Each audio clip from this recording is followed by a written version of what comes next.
Well, I think in terms of the challenges for the person to feel confident, it's more on an issue of knowledge. The other barriers or challenges to leading physical activities have to do with space, equipment, time, multi-age group children, and so forth. But those all can be addressed by developing appropriate creative physical activities. So I see the challenge for confidence is experience doing it and knowledge about what to do. So what are some of the challenges for the provider herself or himself if there's physical limitations or health issues that really limit what the person can do physically when leading physical activities with young children? And I think in this case, it's do what you're able to and then fake the rest. If you're able to jump, that's great. But if the arthritic knees are not going to handle that, no problem. If you're able to rise up on your toes and then lift with your arms, so you're kind of faking I'm jumping, even though you're not actually leaving the ground, that works. If even going up on toes is not going to be comfortable, then just the arms.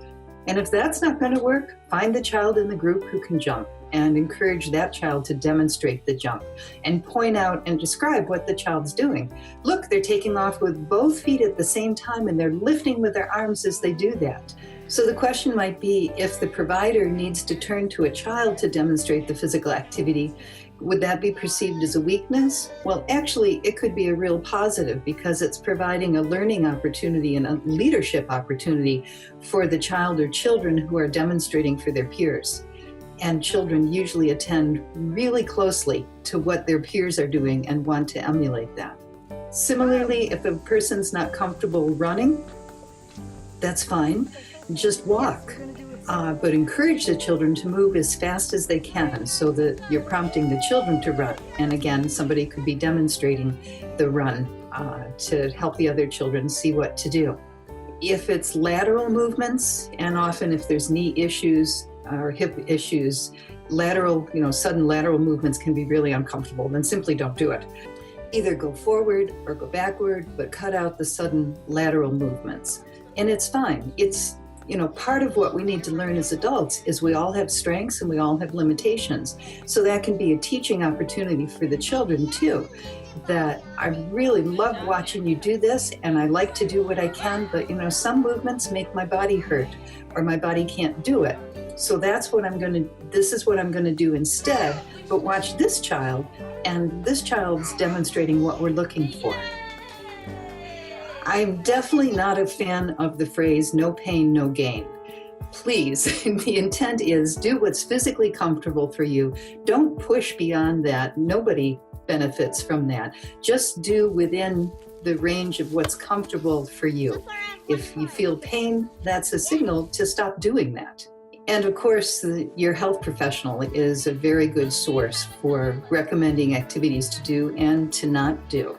So following the physician's advice is always a good path. If a provider is not able to participate at all physically, there's still enormous encouragement and support and direction that the provider can give to the children, because we can be saying, oh, look how fast you're running. That is really great. Or can you lift your arms as you're jumping? Or just paying attention. Young children love adult attention, positive adult attention.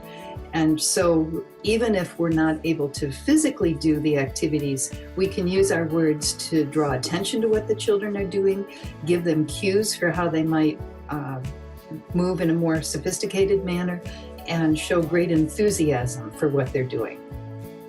When it comes to self-confidence and being physically active, it's helpful to remember that children are not judging us. They just want to have fun with us. So they're not going to be that concerned whether we're the most skilled or the least skilled mover on the block. They just want our attention and our enthusiasm for what they're doing.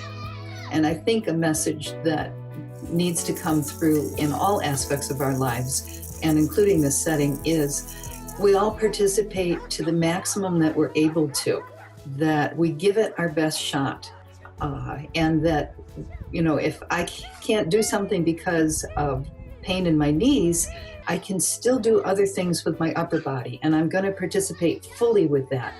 And you children, I want you to give it your best also.